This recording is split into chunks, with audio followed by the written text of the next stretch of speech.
We got top 3 stories that sound fake but are 100% real, part 9. More of these MrBallen videos will be dropped on my channel as well as Chris' channel. Make sure y'all go check out our channel. It's on the communities tab, description box below, and on the homepage. Make sure y'all go check it out. Let's jump in the video.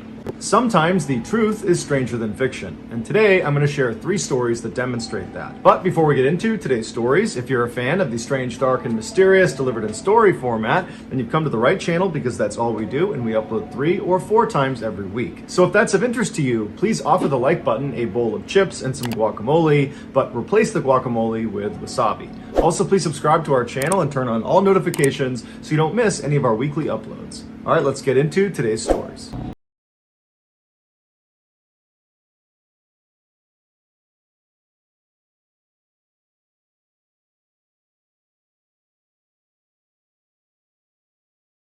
So full disclosure, this is not my personal story, but in order to do this story justice, it has to be told in the first person. So I am simply an actor. I was once on You ain't never did this before. No. U.S. military ship in the wardroom, which is the officer's lounge, when the operations officer came inside. This guy was the definition of not a morning person. He was bleary-eyed, he kind of stumbled in, he was like a zombie holding a bagel. He sits down in front of me, he's barely conscious, and he starts gnawing on his bagel, and I'm sitting with my back to the outboard side of the ship, so that's the outside of the ship behind me, and there's a porthole right next to my head where the sun is coming through, and it's hitting this officer directly on his face. And so the officer's looking up at the sun, he's kind of squinting and blocking the sun from his face, and I'm looking at him expecting him to shift left or right to get out of the path of the sunlight. But instead, this officer slowly reaches for the phone on the wall, he brings it up to his head, and he goes, "Yeah, Bridge, this is Ops. I need you to adjust our path. Yeah, 156, yep, that's about right. Okay, all right, bye." After he hangs up with the bridge, I'm watching him and he hasn't moved. He's still just looking at the sunlight blazing in on his face. He's just squinting and looking up at it. And then all of a sudden, this port of sunlight just gradually begins to shift off of him and winds up on the wall right behind him where it stops. By ordering the bridge to change the ship's path just slightly, about 15 degrees, it's enough of a change to reposition the sun from his face. He literally redirected thousands of tons of steel and hundreds of people just because he was too lazy to move left or right. I'm in awe. I can't believe he's just done this, and for a second, I worry that he won't realize how unbelievably brilliant this was. And then as I'm looking at him, in between bites, he just looks up at me and smiles and goes back to eating his bagel. That's wild though. I feel like if you got enough power to do that shit, why don't you shit? Right, yeah. Damn.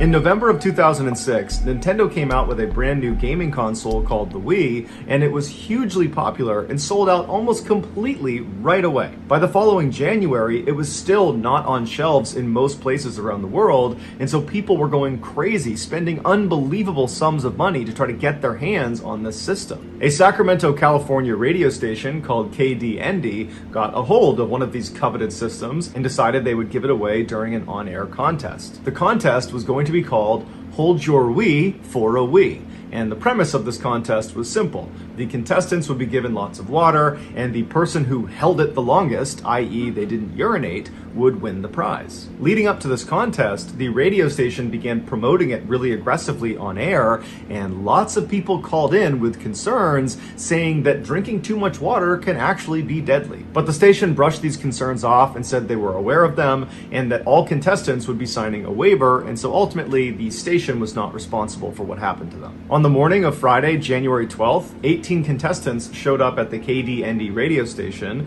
and they signed their waivers, although one of the contestants said the waiver only covered publicity issues. But listen, this can go a long way because there's so many people. People gotta realize there's so many people on Earth that a percentage of people is going to go with what somebody said. Yeah. No matter who you are, what the contest is, it don't matter. Yeah, somebody is going to do, especially if it's to win something. Somebody's going to do something.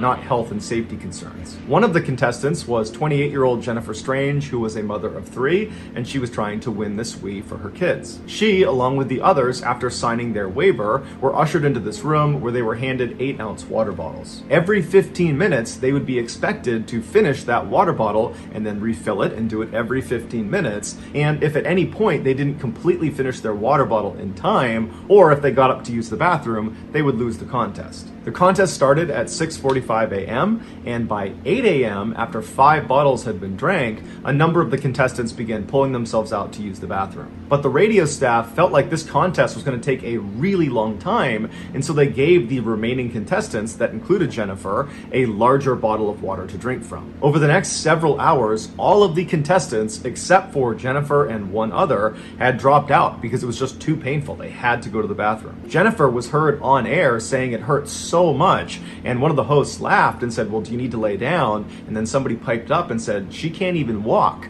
And so everybody just kind of laughed and did nothing about it. Around this time, a nurse called into the radio station and very emphatically said, I'm not gonna lie, this hurting my stomach type shit. Like, I don't like shit like that. Oh, Like, God, you that's gotta what I was pee. about to say, like, You gotta pee. Like, that's Yes. nothing like, babe, don't look at the screen.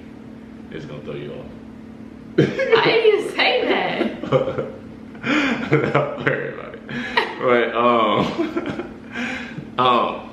damn, I forgot what I was about to just see. I told you it threw me off. This contest was a really bad idea. You're gonna get someone killed from water intoxication. Water intoxication is also known as water poisoning, and in a nutshell, what happens is when you drink too much water, the water dilutes your bloodstream, it can cause swelling in your brain, and it can lead to coma and or death. The host, after hearing this concern, turned and yelled to the remaining contestants, hey, is anybody dying out there? And then the host just kind of laughed and hung up on the nurse. A little while later, you can hear one of the hosts on air comment on how Jennifer's belly looked really strange. It had become totally distended and bloated, and they said it looked like she was pregnant. At some point, Jennifer and the other remaining contestant began vomiting, but instead of dropping out, they just continued to drink more water and did not go to the bathroom. But finally, it became too much for Jennifer to bear, and she dropped out of the contest and she relieved herself. For coming in second place, she received tickets to a Justin Timberlake concert. On her drive home, Jennifer began experiencing this horrific headache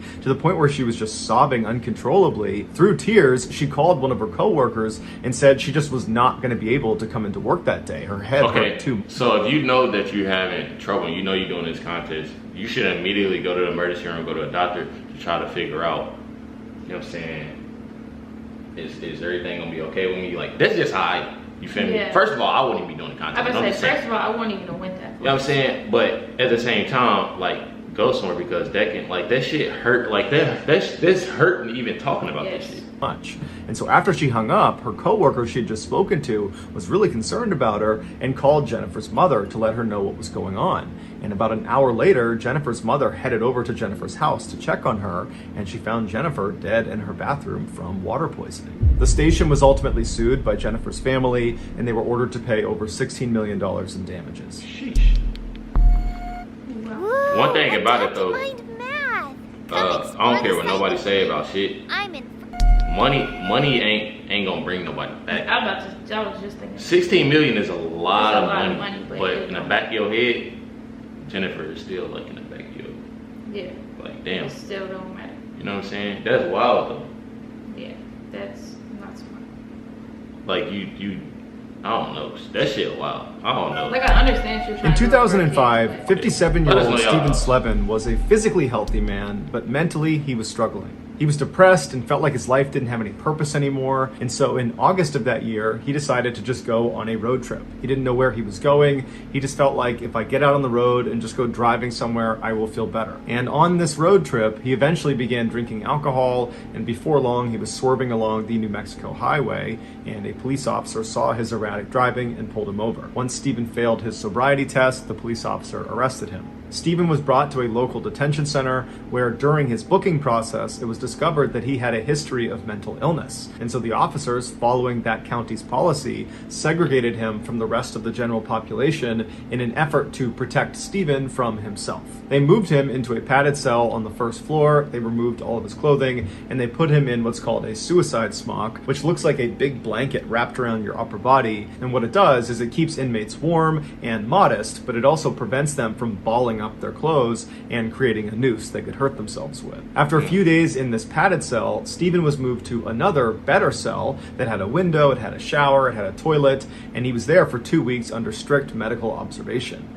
But at the end of those 2 weeks, for reasons that are not entirely clear, Stephen, this mentally unstable man, was moved into solitary confinement to await trial for his DWI. Solitary confinement is a type of imprisonment where the inmate is shifted into a single-person cell and they are kept there nearly around the clock without any significant interaction with other people or other inmates. The psychological effects of solitary confinement are well documented and terrifying. Just 15 days into solitary can be enough to cause permanent psychological damage. Stephen's first few weeks in solitary were actually okay. He was allowed to write to his family, he was able to detox and reflect on his life. During those first few weeks, it was noted that Stephen was very polite in his very limited interaction with the officers that were dropping food off through the slot in his door. Also, when Stephen had a few minor medical issues, instead of throwing a fit, he just knocked on the inside of his door and waited patiently for someone to acknowledge him, which took a long time, but he never got frustrated or mad. But by January of 2006, so roughly 3 months into his solitary stint,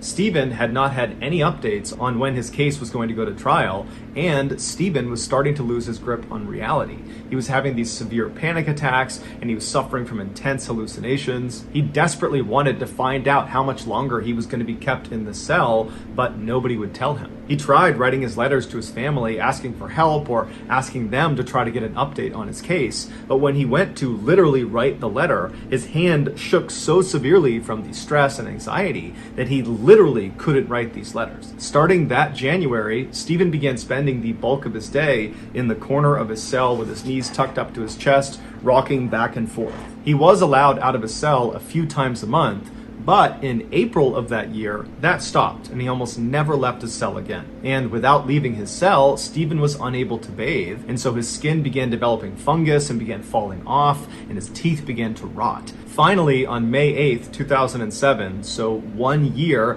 and 8 months of being in solitary confinement, Stephen was transferred out of his cell to a behavioral institute in Las Vegas, Nevada. After bathing and shaving and cutting his hair and receiving proper medical treatment, he was back to his normal self within a couple of days. And while he was there, he had a chance to speak to a lawyer, and the lawyer would say the entire meeting, Stephen was just saying, "Where have I been?" And the lawyer said, "You've been in solitary confinement awaiting trial. You've been there for almost 2 years. And to that, Stephen was shocked and literally didn't believe him. He actually couldn't remember that time in his life. It was like it had driven him crazy and he had completely repressed it from his memory. But when the lawyer told him about it, it began to come back into his mind, and he begged the lawyer to not let them send him back to solitary confinement.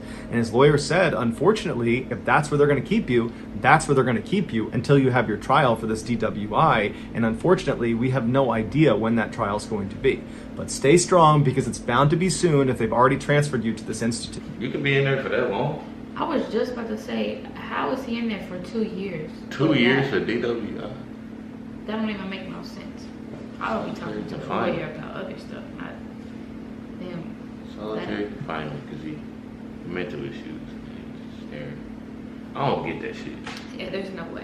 Stephen stayed at this institute for 2 weeks, and during that time, he asked constantly about when his trial was going to happen, but nobody knew. And at the end of those 2 weeks, Stephen was abruptly taken out of his room, put in a van, driven back to New Mexico, and put back into his solitary confinement cell. And immediately, Stephen began to deteriorate. And he begged the guards to not put him in the cell, but nobody was listening, and before long, the door had shut, and he was all alone again. Within a couple of days, Stephen developed an abscess in one of his teeth, and he tried to get medical attention, but he didn't get it, and so he sat in the corner of his cell, and for 8 hours one day, he rocked back and forth and violently twisted and yanked and pulled on that tooth until he was able to rip it out of his head. Almost 2 months later, on June 22nd, 2007, Stephen's case was finally put before a judge, and the judge dismissed all of the charges. It's believed that...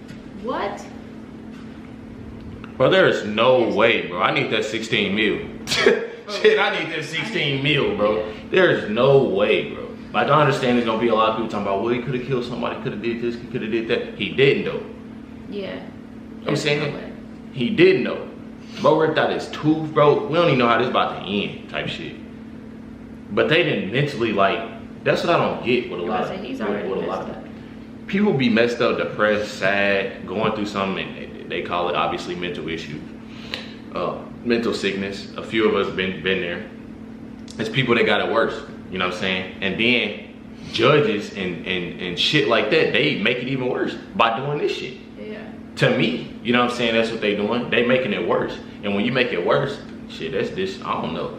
I don't know. The judge found out about this horrible mistreatment of Stephen and took pity on him, but we'll never know. 3 days later, Stephen was released from jail and reunited with his family. He had been in solitary confinement for 2 years without so much as a hearing to tell him what was going on. He had essentially been forgotten about. He would go on to sue the county and win $15.5 million in damages. Look at this, bro. There's no way, bro.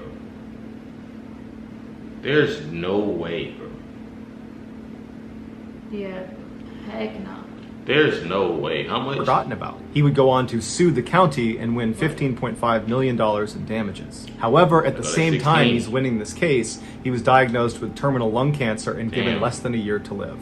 It's unclear if he is alive today. So that's going to do it, guys. If you found the secret in today's episode, let us know in the comments what it is and where you found it, so give us a timestamp. And if you're the first to do that, we will pin you at the top of the comments section. If you got something out of today's episode and you haven't done this already, please offer the like button some chips and guacamole. That's crazy, bro. Like, I don't understand that shit. Yeah, I couldn't. That's wild. But you really can't, you couldn't do anything, so. Facts. Let us know on the next MrBallen video y'all want us to react to. We definitely gonna get it out there for y'all. Like I said, make sure y'all stay tuned for Chris's channel. Honestly, most likely gonna be reacting to something tonight. So make sure y'all stay tuned tonight. We're gonna drop it tonight too.